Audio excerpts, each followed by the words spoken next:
que vous allez bien. Voici encore un dimanche en vidéo. Est-ce que vous vous souvenez de ce qu'on a vu les dimanches précédents? On a vu que qui est Jésus? On a vu que Jésus est rentré le dimanche des Rameaux à Jérusalem et les gens criaient « Hosanna ». On a vu la semaine dernière à Pâques que Jésus est vivant. Il est mort et il est vivant. Et bien, pendant 4 dimanches qui viennent, on va voir des histoires de la vie de Jésus et des paraboles qu'il a racontées. Aujourd'hui, on va commencer avec l'histoire de la guérison du paralysé. Pour cette histoire, vous allez devoir prendre de la terre. Vous prenez un pot ou bien la terre d'un jardin. Un personnage dans votre maison. Donc moi par exemple j'ai Buzz l'éclair. Et le personnage vous pouvez l'habiller. Vous prenez un sopalin ou quelque chose. Hop. Et vous l'habillez un peu comme s'il avait une tunique de l'époque. Et un gant de toilette. C'est bon? De la terre, un personnage, un Playmobil, un super-héros, ce que vous voulez, un personnage et un gant de toilette. Votre personnage, vous lui mettez une espèce d'habit de l'époque pour se rappeler qu'on est quand même en l'an 30 à l'époque de Jésus.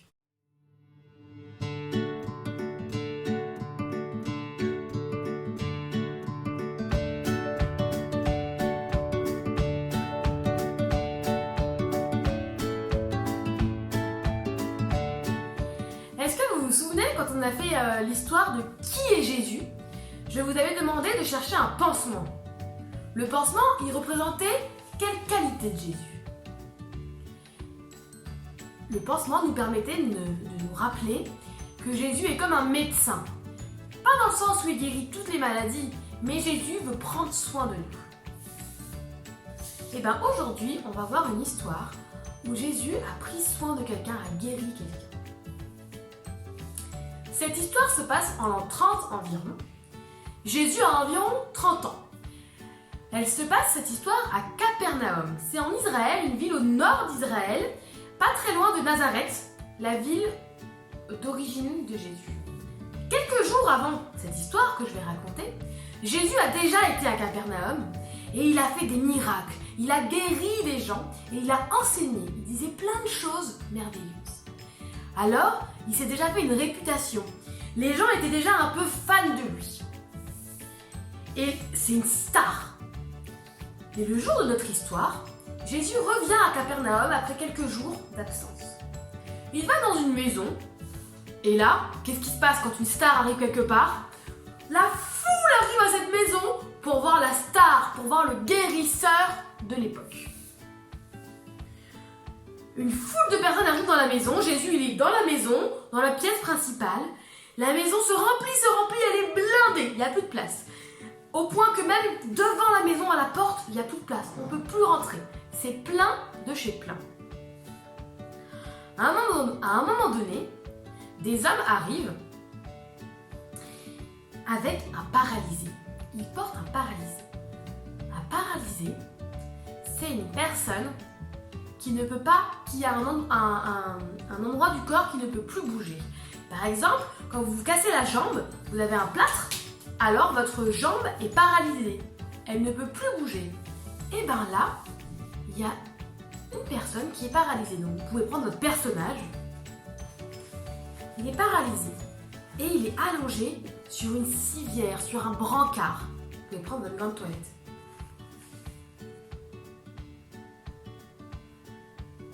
Paralysé, il ne peut plus bouger, il ne peut plus marcher, allongé sur comme un lit, une civière, c'est comme un lit, c'est une grande toilette.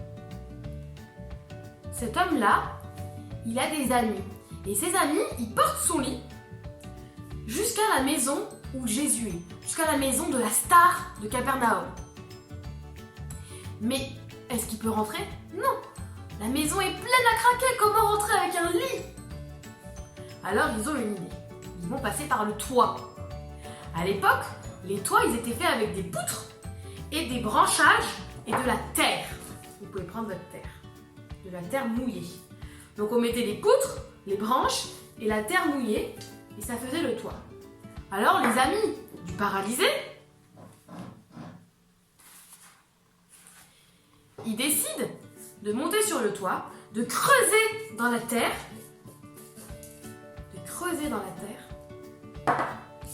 et petit à petit, ils descendent le paralysé. Qu'est-ce qui se passe à votre avis à ce moment-là? Tout le monde doit se dire, mais qu'est-ce qui se passe? Le propriétaire de la maison, il doit dire, hé, mon toit! Tout le monde doit être en tout cas étonné. Et Jésus, qu'est-ce qu'il dit? Vous, dans la Bible, c'est vraiment marqué comme ça, voyant la foi de ces hommes et du paralysé, Jésus lui dit, tes péchés sont pardonnés. Tes péchés sont pardonnés. À votre avis, qu'est-ce qu'il attendait le paralysé? Qu'est-ce qu'ils attendaient les amis?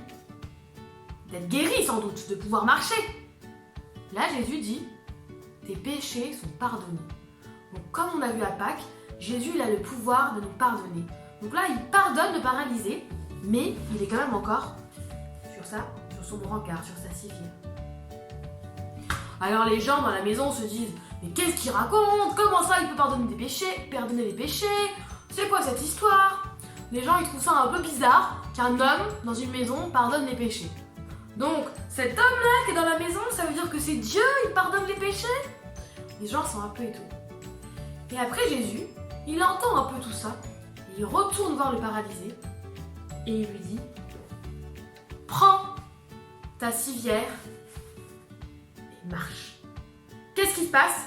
Le paralysé se lève et marche. Il est content. Oui, je suis guéri. Le paralysé est guéri. Vous pouvez faire marcher votre personnage et le faire sauter de joie. Oui, je suis guéri, je peux marcher. Le paralysé est guéri. Tout le monde est content. Ils disent oui, merci Jésus. C'est super, il est guéri. Maintenant, que nous enseigne cette histoire? Déjà, on a dit qu'on prenait de la terre. La terre nous rappelle que les amis du paralysé et le paralysé, ils ont eu la foi que Jésus pouvait faire quelque chose. Ils avaient foi à tel point qu'ils sont montés sur le toit, qu'ils ont creusé le toit, parce qu'ils étaient sûrs, ils avaient confiance en Jésus. Alors nous aussi, on peut lui faire confiance, que Jésus veut prendre soin de nous. Ensuite, le gant de toilette, vous vous souvenez?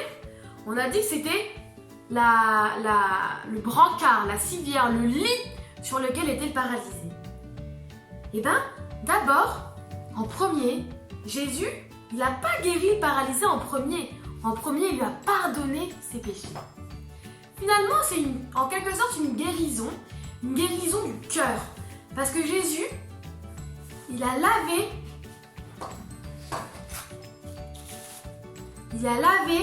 le cœur du paralysé de ses fautes. Parce que Jésus pardonne les péchés, le paralysé peut être ami avec Dieu. Parce que Jésus nous pardonne nos péchés, parce qu'il est mort pour nous, il a été puni pour nous. On est guéri de notre cœur, on est pardonné et on peut être ami avec Dieu. La foi, les amis, peut nous encourager. Jésus veut nous guérir le cœur, il veut nous pardonner. Et dernière chose, le paralysé est guéri, il marche, il est guéri. Alors, ça nous rappelle que Jésus est puissant et il peut guérir.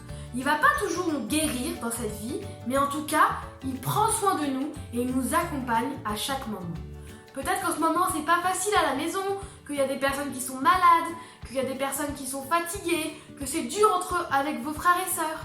Mais Jésus, il veut vous dire aujourd'hui encore que vous pouvez lui faire confiance, comme les amis du paralysé, lui faire confiance.